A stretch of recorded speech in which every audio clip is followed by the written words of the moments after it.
everyone, to the latest in our community events series. We always like to have these sessions. It's always a good time to get experts in front of people and share their insights. So excited to do that today. We're happy that you could join us and take part. My name is David Rice. I'm the executive editor for People Managing People. Today's session is going to be focused on diagnosing offboarding and rethinking exit intelligence. We're going to be talking about some data stuff, and we'll be speaking with some top voices and thought leaders in the space of offboarding and people analytics. So joining us today, we have Jena Dunay. She's the founder of Recruit the Employer. She's a mom of a young child, so I always, check in with my new moms. How are you doing, Jena? Are you sleeping through the night yet? Or? I would tell you that I was sleeping through the night largely for the first 4 months of his life. He actually did pretty good, but last night he chose not to. So obviously, right before I do this, he chose to party like at 2 a.m. So I'm doing all right today. Awesome. Also joining us, we have Roxanne Laczo, head of people analytics at Cloudflare. Roxanne, now I was looking at your LinkedIn profile. I noticed you have dog paws on there, and you were sharing a little bit about your dog rescues before we started. So, how many dogs do you have, and what kind? I asked this as somebody with four, and so I Okay. understand if it's a crowded house. Okay. Good. Well, you probably beat by one. I have three dogs, all rescues. You may be able to see my sleeping bulldog behind me here. She's my new. And I'm going to plug Austin Bulldog Rescue for anybody in Austin looking for a dog. I also have a pug Pekingese mix who's real goofy looking, and then I have a Pekingese mix. So I have a little trio of three little dogs. Oh, I used to have a Pekingese. They make some very interesting noises. All right. Well, so hopefully everybody's answering the poll. While you finish that up, I'm gonna just kind of set the table for this discussion, right? Today's topic, we're talking about offboarding and the data that we get with it, what we do with that data, and how it drives decisions that impacts things like employee experience and our talent management approach, right? Now, for a lot of companies, offboarding involves little more than an interview or a survey, right? Maybe it's a handshake essentially, right? And a quick thanks. But whether you're conducting a layoff or you're letting someone go for performance, how you conduct an offboarding and what you actually take from it says a lot about not only your org, but your leadership. So with that in mind, I want to start here. Offboarding, I think it's a process that on the surface, a lot of leaders might struggle to understand the value of if they're not in the people space, right? But maybe that's because what it produces is something that we're uncomfortable with a lot of the time, right? So I want to start with Jena. If offboarding, I'm going to ask you kind of a weird question, but if Yeah. offboarding is a mirror, what does it typically reflect back at us? Is it culture? Is it leadership? Is it processes? What do we see when we look into offboarding? I think it shares all of the above, to be perfectly honest. So if I'm thinking about offboarding, most people will think about it as just like a process. Like we go through this, it's just we're going to tick the box, move on. But what I really think that it does for a lot of organizations, whether it's an involuntary offboarding, like a layoff, or a voluntary offboarding where the person's deciding to leave to go somewhere else, it gives us a lot of data and information around who we are as a culture, and how we show up when we are offboarding people. So obviously, I'm in the line of layoffs because we do outplacement, and how you leave somebody is the lasting impression that they have with you. So a lot of people think onboarding is the most important, which I would argue is very important, but how you leave somebody is equally, if not more important because of recency bias and what they remember most. So we see that with organizations, how you treat someone as they are leaving is way more important than when they are entering into your organization. So culture, I would say, is the biggest piece of it. All right. Roxanne, I'm going to ask you kind of the same question, but also I'm curious, why do you think so many organizations struggle to treat offboarding as like a strategic moment rather than sort of a procedural one? Yeah, absolutely. So agree with everything Jenna said. Well stated. And I think you said something, David, when you talked about employee experience. And I think when we think about employee experience, we often think about very discrete individual events, Mm. but it's really the entire cycle from first hearing about a company to exiting a company and being an alumni or potential customer of that company. So when I think about why is offboarding so important, because it actually reflects the entire experience, or it can reflect the entire experience someone has at a company at every single touch point. And it can be a really big missed opportunity if we're not paying attention to those signals or information that people are getting. Your second question, remind me.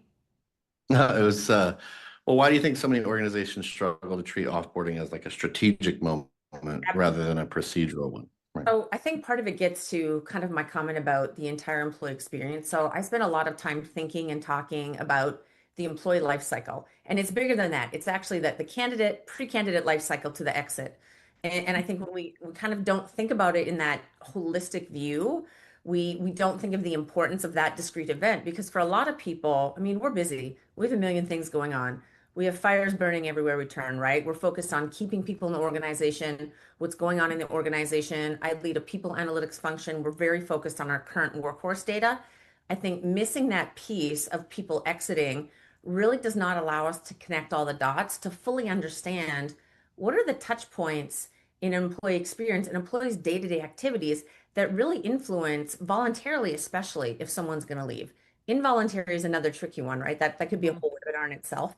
But I think not focusing on offboarding as a strategic lever, you're missing opportunities to get real, meaningful information about what aspects of the employee experience are contributing to the culture that you experience, contributing to your day-to-day environment, contributing to the things that engage you, and contribute to the things that don't engage you. So, really important data point. I'd also like to add here as like a visual, right? So you were talking about the employee life cycle. It's a cycle, it's a circle. And oftentimes organizations will start at the attraction, as you were saying, Roxanne, and then they kind of go all the way and then we kind of fall off before the offboarding. And so we've made like this weird semicircle that hasn't really fully completed. And when you have that completion, it gives you more, to Roxanne's point, of the entire data set to help inform how do we attract? How are we retaining people? What's most important to them? And I think another reason why we don't like to look at it is because it is, to your point, David, uncomfortable. We have to then acknowledge maybe we don't do things right, or maybe we handled this layoff poorly, or maybe we don't want to acknowledge people leaving because it's more fun to talk about people joining. And so it's also this emotional component to the entire to the offboarding experience itself. So one, we don't complete it, and two, it can be a little emotional. Maybe I've been spending too much time online, but when you made the circle that drops off, I thought of the melty face emoji, Oh, you know? well, But yeah, maybe we're that's melting kind at of what that it's point. like, right? Yeah. And I actually want to add one more comment because Jenna kind of spurred a thought in me is that if you're not paying attention to what happens at the end of the employee life cycle, you actually can't necessarily do a really good job at the beginning of the employee life cycle because you're Yes. missing opportunities to set that foundation, right? And so we're talking about offboarding, but if we were in another webinar talking about onboarding, we'd have the same conversation around how important it is to measure all those key points there because you know that impacts the Mhm. life cycle all the way through. So to your point, it's a big circle and everything influences one another. Mhm. Absolutely. Well, it looks like we've got some poll results to share. So I'm going to go ahead and have them. There we are. Pop those up on the screen. So it looks like the leading reason is low participation in exit interviews or survey. I think I know the answer to this, but does this surprise either of you? No, No. not at all. Not at all. I guess, my question when I see that is how do we sort of, well, I mean, I'm sure we'll come back to this, but how do we sort of make the exit interview or survey more enticing to the person leaving? Like, why should they? How are we positioning it as to motivate them to actually participate in this process when they're no longer invested in the company, quite frankly? Yeah. I think and I'm going to link it back to onboarding again. There's a really strong component of emotional safety, psychological safety, and trust that I think is really inherent to a company, the culture, like Jenna talked about earlier, to your emotional, psychological engagement with the company. I think when you build that foundation of trust and you're open to feedback at every point along the life cycle, and what comes with that is, I think, a really strong measurement strategy, which we don't all do well, right? Onboarding survey, candidate surveys, onboarding surveys, employee engagement or employee experience surveys, transfer surveys, all the different things you can do, quality of hire, manager surveys. If you kind of embed that culture of feedback into your daily life cycle and have employees know that their information is confidential, that the information is actually being used, there's actions taking, leaders are using the information and data to actually make it a better experience for people, I think you're more likely at the end of the life cycle to get people on board to want to leave feedback, right? And I think there's a real framing around exit where we need to stop framing it as necessarily like this big, bad, scary thing because it's just a reality of life. It's a reality of work. You can Mhm. love a company and leave a company for different reasons, right? So really kind of building that strong foundation of psychological safety and trust will make people more, will likely make people more compelled and willing to give feedback because it's in the interest of creating a great employee experience. And everybody wants that. Yeah, I would also say it's more of the question of why aren't people doing it more than how can we make them do it, right? So, like, if I think about my own experience, I was at an organization for about 2.5 years and I ended up leaving the organization. There are a variety of reasons that it was time for me to go. Some were personal and some were cultural. And what I think the organization did really well, that this might be helpful to somebody else listening, is they had built trust, Roxanne's point, from the very beginning with me around getting feedback continually. And so by the time that I was leaving, my manager asked me a very direct question. He said, "Are you leaving because of me?" And I mean, that's a really bold question to ask.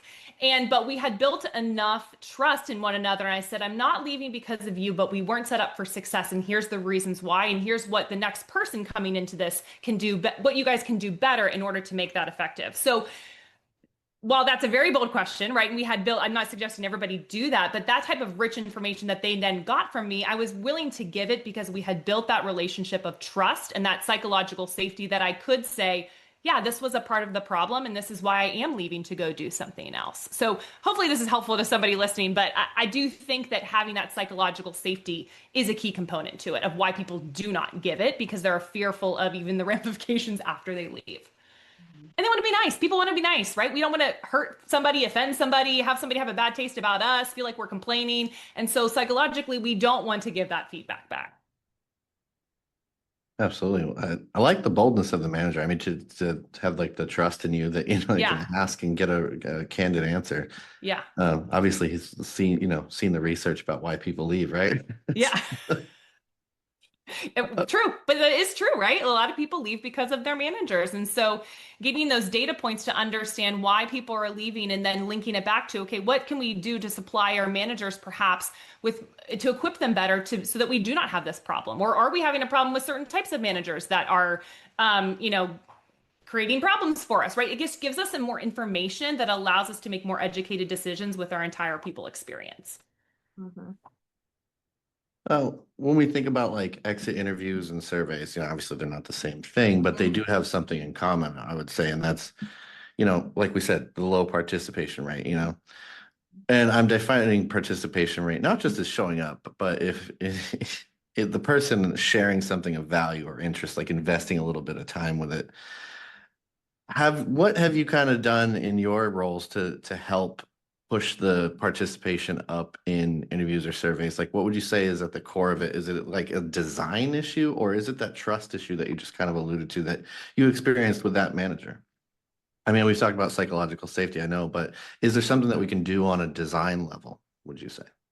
Yeah, I think the answer is all of the above. And kind of getting back to our point about like make feedback just a part of the daily experience, make it safe for people to give feedback. But I also think give people a heads up, even if it's ironically during onboarding, like, we have touch points throughout your entire time here with us where we're looking for information.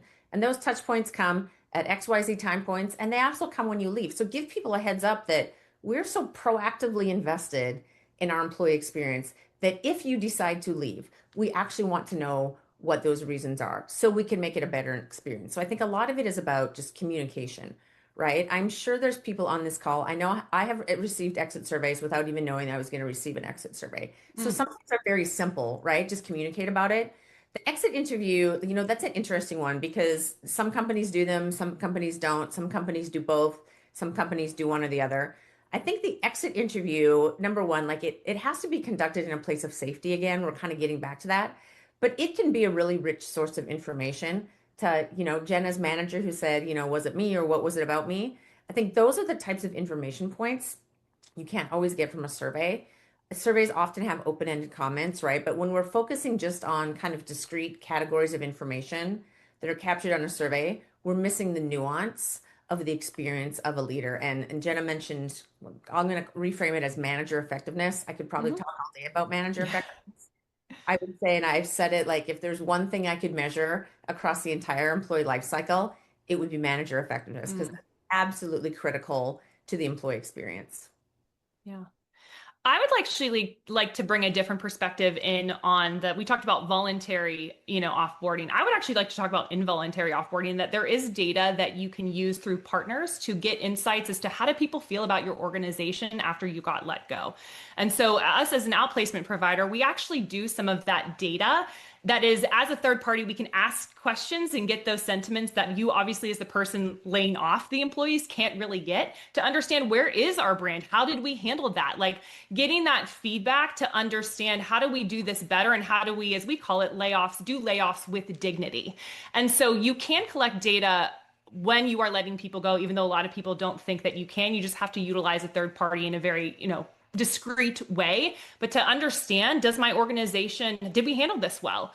I went through a layoff personally. It's why I started my organization. And I can tell you that I have great feelings towards that organization, even though they let me go because of how they let me go.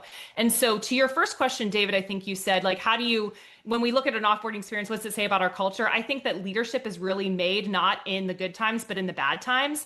And so, how an organization approaches offboarding from an involuntary standpoint is just as important as the voluntary standpoint, and quite frankly, is more impactful to your employer brand and the ability to build alumni of your organization and not just ex-employees. I know Roxanne and I talked about this offline prior, but when somebody leaves your organization, they're an advocate or an adversary of your organization moving forward. And so, how you handle offboarding is actually so, so sensitive and so important to the person having a good interaction with your brand, whether you're big or small. Yeah, I'm just going to add one thought to that. And, I own surveys at the company that I work for. I've done it at a lot of different companies. And I think oftentimes managers in particular, like when you get negative feedback or maybe data or results that aren't that great, and it Hmm.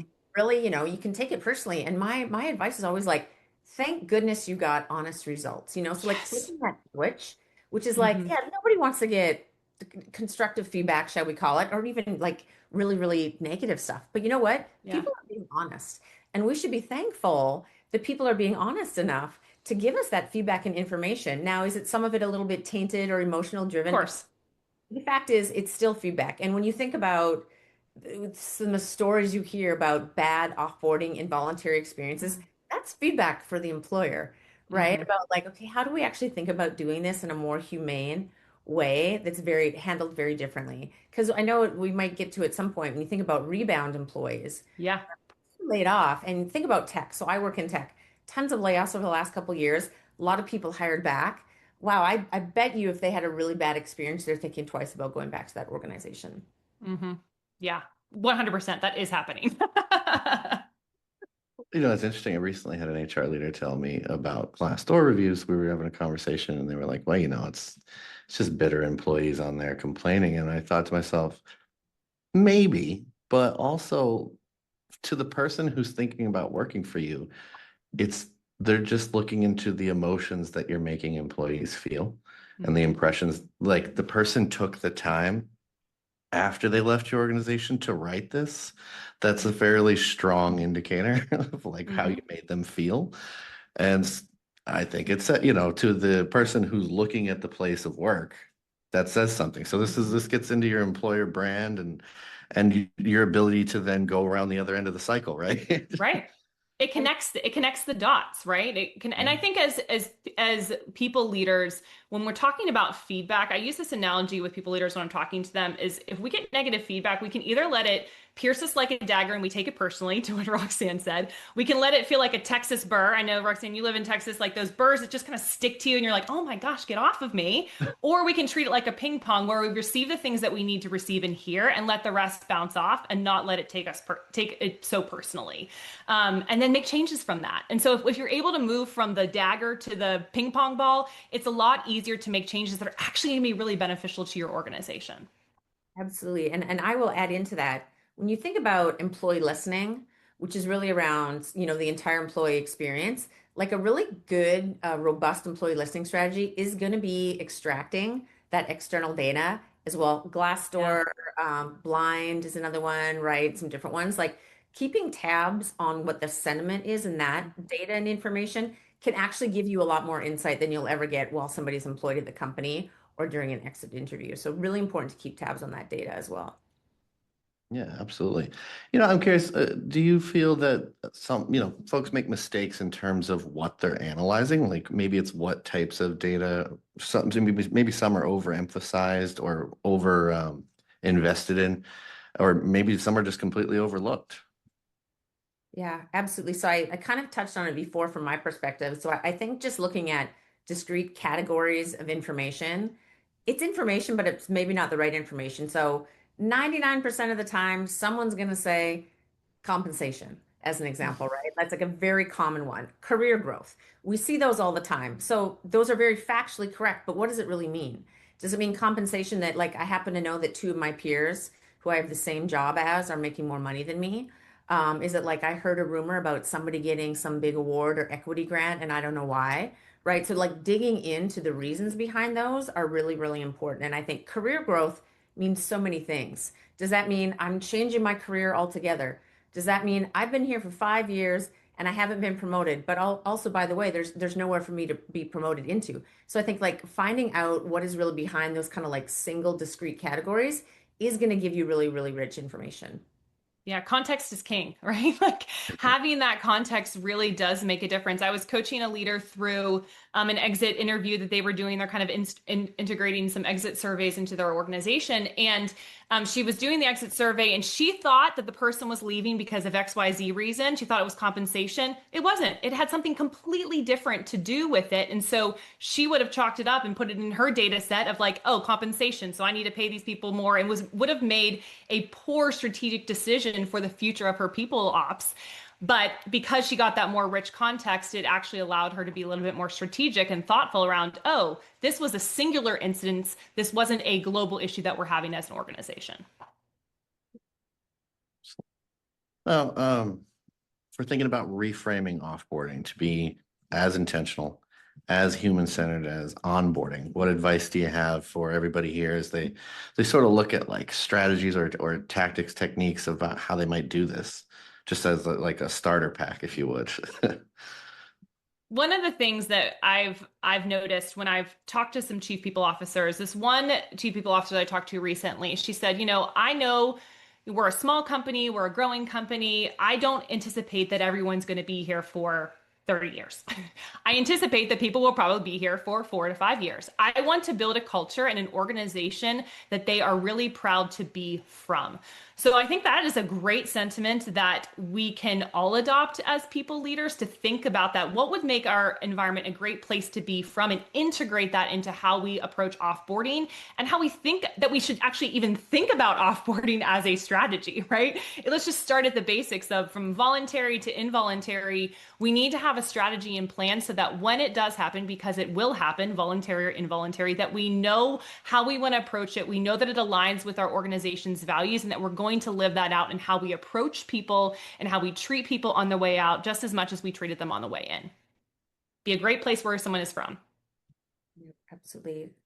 So when I think about it, I think a big mistake we make is we always have the HR people do the exit surveys and have the conversations. And I think that's just immediately loaded to a lot of people, right? So, like thinking very differently about who has an exit conversation. Maybe it's somebody in a completely different business unit or a leader from completely outside of your realm who you may immediately be more willing to be more candorous, right? And just give more uh, transparent information because you know it's not like a direct reflection of the team you're working with. So I think that's a big one. And I also think about, what if managers adopted the perspective that we are preparing our employees for their next job? And that next job might not be with us. Like, what if everything I did for my team was to help them learn and grow, to contribute in their current team and roles, but also to learn and grow into whatever the next most amazing thing is? And I have had a team member once and I said, like, the most important thing to for me is that you get to do whatever you want to do in your career. And I see my job as enabling you to do that. Now, do I want you to do that here with me? Of course. But if it's not, like that's okay. So I think just shifting that mindset that it's not about me as a manager. It's actually about my team and my employees and making sure that we're giving them a fulfilling, growing experience so they can do whatever it is they want to do and be enabled to do that. It's a really confident manager who's able to do that and to believe that to be true. And I think building, to your point, building confident managers in how they invest and develop their employees is that's like the greatest value that we can do versus, hey, you just need to make sure you keep these people and just keep these people, and it might not be the best fit for the organization or for them long term, and that's okay to be free and allow those people to move on to the next thing. I love that example, Roxanne. And when you were talking a little bit about involuntary offboarding, some companies, so some of the big tech companies that did layoffs, they're like, Mhm. well, here's resources for finding jobs, Mhm. right? Here's resources for XYZ. So thinking really to this humanistic point about when we offboard somebody, are we giving them the resources and materials they need to actually help them through this phase and get to the next step? I think very often it's like, all right, thank you for your service, and then they're out without even thinking about like we actually have the ability to provide each individual with a very human-centered, humanistic kind of like very hands-on approach to helping them transition outside of a company. Yeah, I mean, again, this could be its total own webinar. Obviously, I have a lot of thoughts on this, but treating people with dignity on their way out, it is a very, even if the person was planning on leaving, this was my situation. I was planning on leaving the organization. It was incredibly emotional the day that I got let go. And even for somebody who had a plan, knew what I was going to do next, the emotional roller coaster of, am I good enough? Will I ever find a job again? What will someone think of me? How do I go about this? I've heard it's terrible. Like all of those emotional pieces, if an organization truly cares about their people, they care about the next opportunity that they land and will provide them with the resources that help make that next opportunity possible. Because it is a wild, wild west out there right now. I will tell you, it is the wild, wild west. And so being able to provide that support, not only from a strategic, hey, change your resume, yada, yada, but like, how are you doing? And having somebody, a soft place for them to land after that is so, so, so important. And not only is important for the health of that organization, for that individual, but for the health of that employer brand.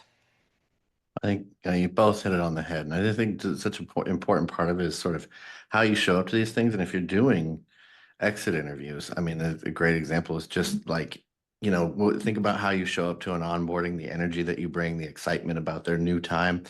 It's sort of like it doesn't have to be a funeral, you know what I mean? Vibe. Yes. And like it could be like excitement of like your next chapter. I remember I left a job, this is like pre-pandemic, and they were like the exit interview was very much just asking questions, but she was, interested and invested in asking follow-up questions and sort of trying to dig a little bit deeper at this aspect or that. And I could sense that she was trying to learn something. The organization that I left for, when I left that one, that exit interview, they showed up like they were in a boring, you know what I mean? It was awful. I mean, she barely asked, she just sort of read them off a sheet. I said some very like emotional things, like, because I was very frustrated with the role and the way I'd been managed. And she just sort of went, mm-hmm. And then on to the next question. Mm. And so it was like, it felt very cold and transactional. And when you asked me, like, would I be a boomerang employee for either of these organizations? Well, one, yeah. Mm. If the circumstances were right and we brought us back together, yeah, I would consider working for them again. The other one, absolutely not. I would never work there again. And so Yeah. like that's the difference. Just in how you show up to it. Yeah. One treated it like a graduation ceremony, the other treated it like a really bad chemistry class or something. Exactly. Um, I guess what part of it is like I think we mentioned the psychological safety part, and that is giving the employee a chance to have a voice, right? To bring their voice into it. What are some of the techniques that you use or have seen used to give employees maybe more control or sense of control or voice in that offboarding process? I'm sorry, Yeah. Roxanne. Start with Real you. That's my fault as host. very simple question. I would say, like in my experience, I personally haven't done a lot of that, honestly, to do that. I think I have a lot of ideas about how companies should do that, but that's not something particular I've done. I think for me, it's really just around as someone who's been a manager for a long time. is just really being open and willing to take feedback is I think is really Mhm. important. And every manager. So Jenna, it sounds like you had a manager like that too. Mhm. So I Mhm. think like just be open and yourself be vulnerable and be okay with getting maybe some feedback that's not so great. Because guess what? The employee, the person leaving is actually doing that to help you also, Mhm. right? Mhm. So it's like it's kind of it's that feedback is a gift thing that's kind of cliche, but it's actually kind of real, right? It's like people are giving you feedback in these exit interviews and whatever as a way to maybe make the place better for everybody else. Yeah, I do think that people who leave an organization that don't just want to like burn the ships, right, or burn all bridges, they do care about the health of the organization. So I did provide feedback to my former employers because I did care about the company. I did want them to succeed.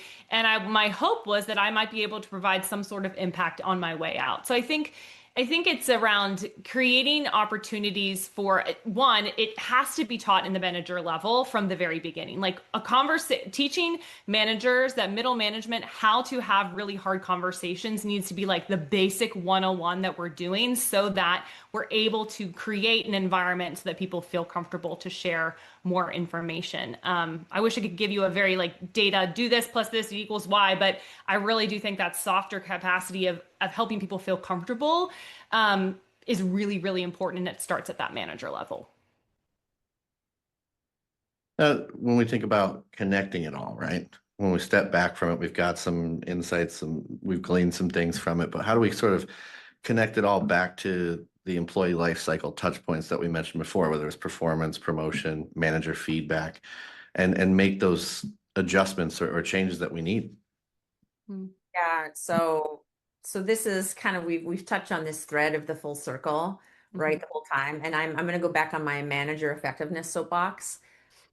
Expectations are really high of managers, but you know what? You're a manager for a reason, right? And I think expectations should be high of managers to be proactively involved in managing the employee experience and getting feedback and creating a great experience. So think about like, you could look at, some of the things coming out of your big survey that you may or may not have done, or any sort of survey touch point. What are the leading indicators of exit? So we all have this data in organizations. Some of us are better or worse than looking at it, but you actually have leading indicator data to tell you why people are leaving, right? It could be the like high performing teams with low effective managers. That's an immediate problem. And you also have multiple pieces of data probably on managers already. You have upward survey feedback, and you probably have downward performance review or talent review data, right? So most of these data points already exist. You should be proactively integrating them and analyzing them to look at where some of the patterns you can see that lead to exits or lead to low perceptions of career mobility or low perceptions of career growth and development, right? And that data should also be informing what is the strategy of the talent team? What is the strategy of the L&D team? How are business partners approaching conversations? And I think most of all, getting back to my favorite manager effectiveness is like we should not let managers not meet the minimal expectations of what I call doing manager things, having regular one-on-ones, having career development conversations. And that doesn't mean you have to have the answer. Have the Yeah. conversation and be proactive and help the employee figure some of it out. So, I'm in a pretty small organization. There's not huge amounts of jobs opening left and right for people to like move and advance. So with my team, it's around what is the training or development that you need? What are the experiences that you need? Who are the people that maybe you should be meeting with throughout the company to help you remain engaged and continually learn and grow? So I think a lot of the onus is on the manager, but I absolutely think it should be because the managers are the most immediate impact in most cases on an employee experience. So if you're not integrating and assessing that data around managers, I think it's a huge miss for you to really understand what in the end is contributing to that offboarding experience. Yeah, and I also think that the data to your point, and also to use my example from before of when my manager said to me, like, "Are you the reason that I'm leaving?" I had given enough leading indicators, if you will, in all the feedback and all the data that if they would have taken that data, which most people in the organization were not surprised when I left, right? They were able to take that information. They're like, "I'm not really surprised that you're leaving to go to the next thing based off of all of those pieces." And they were able to take that information from what I've heard since moving on and actually incorporate it into the next people that they hire. I was also working with another organization where I think the data can go back all the way to recruiting, right? So it's not just around the engagement, how they were engaged, but okay, if we're really honest, if we're looking at the data in the recruiting process, this person probably wasn't a good fit, which is why they ended up leaving. So it's taking the data points and seeing, okay, was it a manager problem that we're having of why they're leaving? Was it like a process or a policy? Was it a personal life thing? Or did we miss it all the way at the very beginning when this person just really wasn't a good fit, right? And so it's kind of taking all those pieces of those data and figuring where in the process that we quote unquote went wrong, if you will. Oh, if you do this right, you can create alumni networks. You might get some boomerang employees. I think that's something that we've seen a little bit more of lately with some of these premature layoffs that have happened. But, I'm curious, if you get it right and you're able to use these things, or is there an opportunity to use those groups, those boomerang employees, the alumni networks, to sort of make your exit data more meaningful or relational? I can go first on this one. Okay. So yes, I mean, I believe that if an organization does I'm going to talk on the involuntary side, and I think Roxanne can speak on the voluntary. If an organization does a layoff with dignity, they should be able to get boomerang employees. They should be able to have organizations that feel like they're alumni of the company. I have another example of a CHRO who they had to do a massive layoff of the organization. And he wasn't able to provide outplacement for everybody on his team for a variety of they were going bankrupt, so it was not possible. But what he did was he connected all of these people that were getting let go, and he set up webinars with his competitors. And so do you believe that all of those people, every single one of those people that were able to get a new job because of that experience, even though they got let go, they had a wonderful brand association with that organization and with the leaders that were part of that organization. So not only does it carry with the company, it also carries with the leaders as well. And so I just feel very, very strongly that your goal as a people leader should be, to the best of your ability, to create alumni of your organization, because it's going to help fill your pipeline. It's the right thing to do. And ultimately, it's going to make a better experience for those people that are also left behind, which we didn't talk about. So I'll just leave that one hanging in the wind there. Yeah, that's such a great example. Thanks for sharing that. And so I am a boomerang employee of a previous company I worked for. And this is a large retail organization headquartered in the Midwest. And you know where I go if I need a new TV? I still go to that store and buy stuff there. So I'm still a lifelong customer. So I think all of the points Jena made, it's really around treat people with dignity, show them that you care, that they're not just a number. I know from the big picture, but when a company's doing a layoff, a lot of times it comes down to numbers, but that's where the managers have the control to create an offboarding experience, regardless of voluntary or involuntary, that's very humane and lets you know that they care, right? And that's going to keep people coming back. There's another company I worked for. I've tried to boomerang. There's no jobs for me there, but I keep trying to boomerang. I'd love to work there again at some point in my life, right? And so I think that says a lot about the experience that you have while you're at a company. And I think the people, not only your manager, think about your colleagues. I mean, who do we spend more time with on a daily basis? Our families or our colleagues, right? Especially for people who are back in the office. I think that leaves a lasting impression too. And I can say one former employer I have friends that I will have for life all over the world because of that employer. And I've never recreated that specific experience. So the importance of the employee experience on a day-to-day basis, organization, to create that really strong positive alumni group, it can't be beat. Yeah. One phrase that I think is helpful in an offboarding, especially for a voluntary, for someone you're like, oh my gosh, I'm so upset that they ended up leaving to go to something else.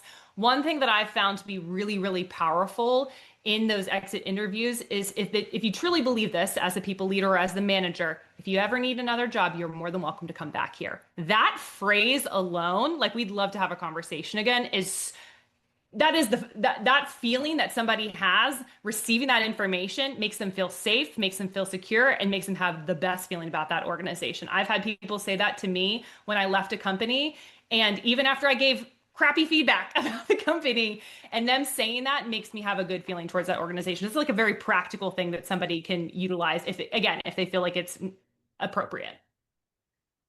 Yeah, I mean, I would say I've had the same thing happen, and it just made me feel a little bit more at ease about, because when you leave a job, it is a risk, right? You're taking on a new challenge, and it can be scary or a little daunting. And it made me feel like it's all going to be all right, and Yeah. that's a good feeling to leave with. Yeah. All right, we've got about 20 minutes to go. So I do want to open it up to audience questions. We had a comment in the chat and it said, in my experience, people do not provide real feedback because if they have not felt heard, what will change Mm. or they don't want to burn bridges. So how can you sort of, I guess, get that person to open up a little bit and trust you in that moment when maybe that's been broken in the past? Yeah, I think some of this goes back to, as a leader in an organization, you have to create this from the point where this person's a candidate, right? So, like, if you haven't created that kind of psychological safety or willingness to give open feedback, you're not going to get it at the end. So, I think like you actually have to start way before that conversation starts. I know it's like easier said than done, right? But I also think that, as leaders who are collecting or looking at this data, you actually have to demonstrate to the employees like what it is you're doing with it, to the point that's made around, nobody ever acts on this data. Why do I keep giving this data? As leaders, we actually need to start embedding this in our conversations and our, strategy meetings and our team meetings around like, here's some of the things we learned and here's some of the things we're proactively going to start doing about it. So I think it's like can be a really big holistical change for people. This is not complicated. This is absolutely not rocket science to take feedback, make actions, and communicate those actions based off of it. Yeah. I mean, I think it's hard. I think if you're coming up against someone who doesn't want to give that feedback, that is data in and of itself, right? That gives you data that something has been amiss, and why don't they feel comfortable? That's more the question. I feel like you're not going to, at that point, to Roxanne's point, you're not going to be able to get information from them. It's not like I can give you 3 words and magically they'll, oh, now you get it. Let me tell you all the info. They're not going to do that. So instead, use that as a data point to be like, okay, what has broken down? Where is it breaking down? And why don't they feel comfortable towards the end to really share that information, and using that throughout your process?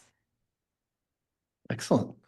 All right, we have another question, and it says, besides following up with, can you tell me more about that? I struggle asking follow-up questions to dive deeper in an exit interview. What tips do you have for helping overcome this? So I think asking what questions, and so I have a background in coaching as well. I do that kind of on the side. And there's this concept in some streams of coaching about called powerful questions. Powerful questions always start with a what. It's not a why, it's not a how, it's like a what, right? So I would follow up with something about like, well, what was it about that experience that wasn't great? What could have made that experience better? So kind of just leaving like really open-ended. And I talk about this a lot when we talk about employee experience survey action planning. You're not asking people, why did you score this 50 out of 100? You're saying, what does 100 look like? So think about kind of flipping the dial to make it like a non-threatening thing. It's like a what if scenario, kind of like big pictures. Like, what if X would have happened? What would your experience have been different based on that?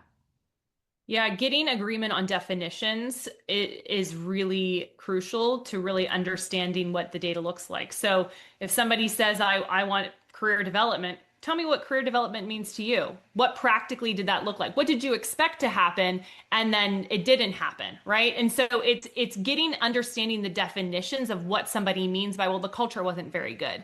All of those, it means something different to every single person because people's motivations look differently. And so typically if we are training from that manager effectiveness standpoint to understand the motivations of each employee, you may have an idea based off of the data that you might collect as you're managing those folks, but as you get farther down in the process, really understanding who they are, what they're about, and their motivations is going to give you more context, as I mentioned before, around what's important as you're offboarding. Absolutely. I always think Mhm. you kind of want it to be a conversation that way that they feel that Mhm. level of comfort and safety that you're talking about. And a part of that is just really taking interest in something that they said and kind of saying, like, what did you feel when that happened? Or what was your first impression when that occurred? Like that kind of thing. Yeah. Because yeah, it's almost like just having a conversation with a friend, right? That level of Mhm. care. And even though you're not friends necessarily, it makes them feel disarmed essentially. So I think that just showing up like that and kind of, like the powerful questions, the level of comfort with each other will make a huge difference. It's Um, also one more thing I do want to say, it just came to my brain, is missed expectations, right? So it's like Mhm. somebody's expectation of what something's going to look like, and then what it actually shows up being. So asking them, what was your expectation coming into this, and what actually happened will give you even more of that context. So it just popped into my brain. I want to make sure I didn't forget it. All right. Well, want to show the results of the poll real quick. So we'll put those up on the screen. Only one person that's attended today is very confident in their offboarding process, that their offboarding process surfaces actionable insights. So that's, I think that tells a big story. Somewhat confident means I think a lot of you are trying to push in this direction, and you're probably doing a lot of really good things, but maybe just missing a tool or something like that that could put you over the top. So hopefully we can identify some things that will help you, and develop that something in the next session. But I want to go on to some other audience questions that we have. So this one was actually submitted to me in advance, full transparency. Okay, so we often get the same feedback during offboarding, but leadership doesn't take the data seriously enough to invest resources into actual solutions. How can I make the data more visible and motivate leadership to take action on it? Well, that's the easy question, easy answer. Just kidding.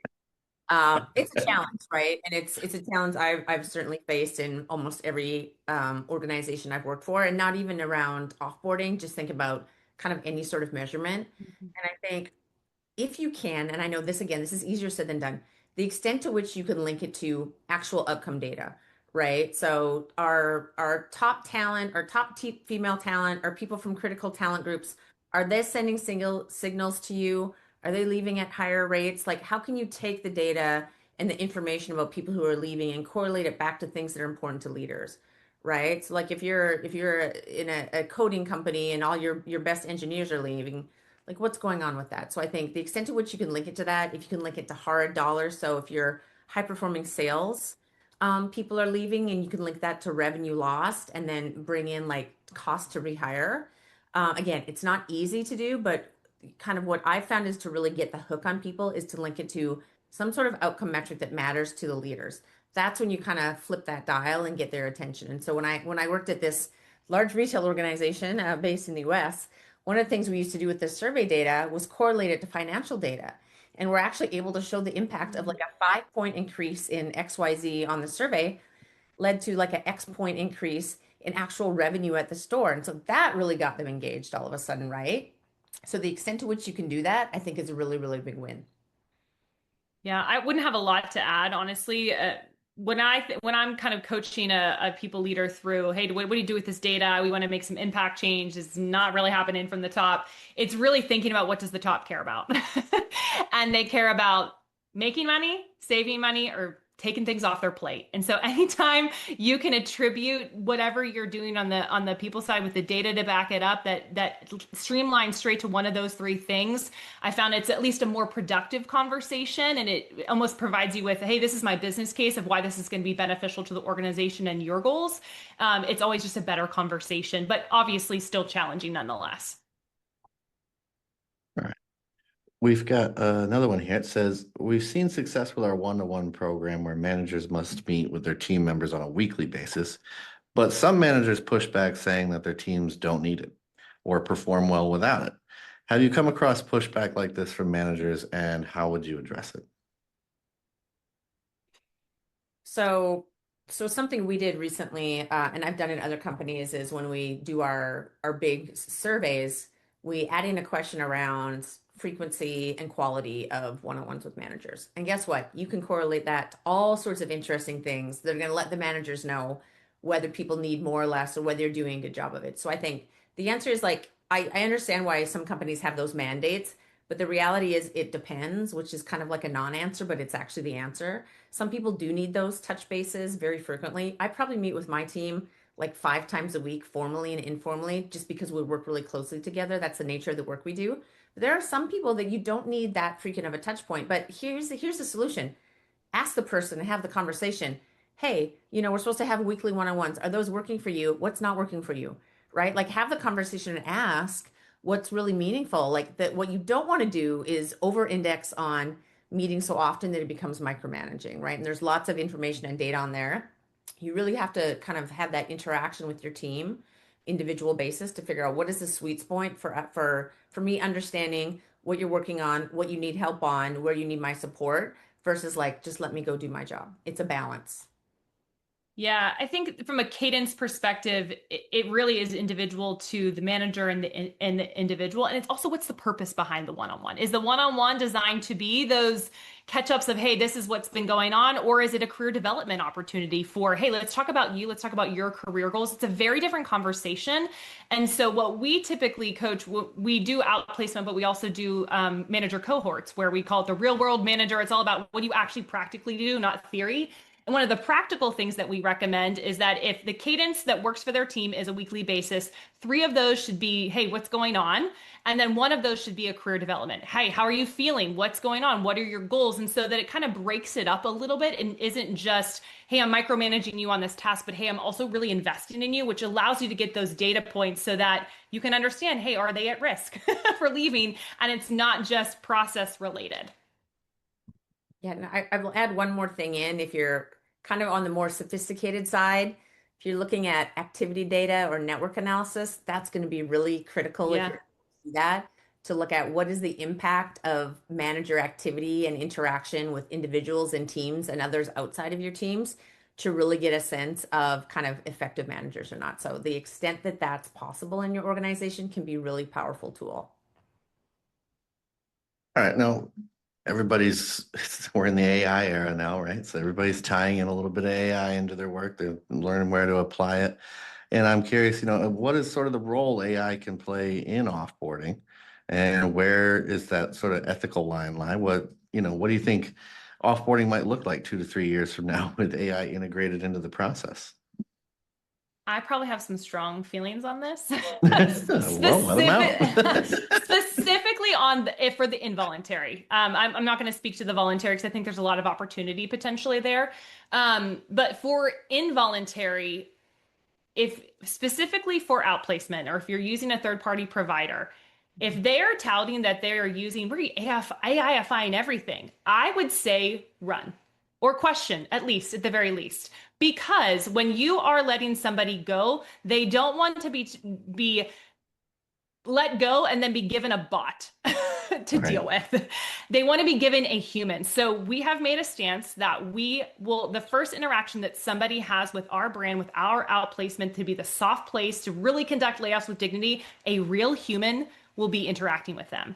And I am leaning heavily into that because that's what people need. And that's going to create better employee experience. It's just going to be more ethical all around. Now, are we incorporating AI on the back end and making things more efficient and utilizing those tools as supplemental? Absolutely. That's really smart to do as a business person. But as a human handling offboarding, I think we need to be very careful how we utilize it in the layoff process. And I'll just leave it at that. Absolutely. I think from more of a voluntary perspective, Yeah.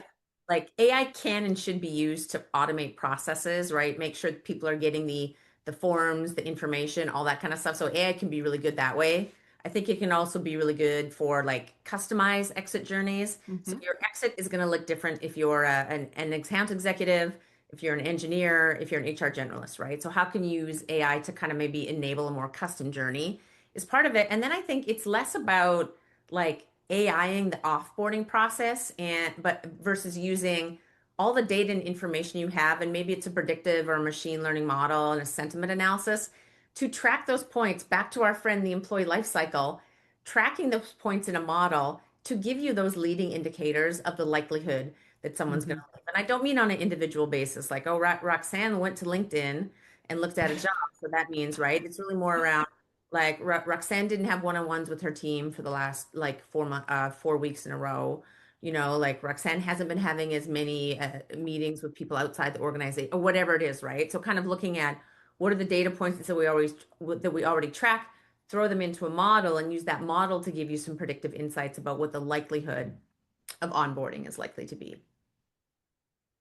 Now, my last question to you is I'm going to stay with the AI theme just for a second here.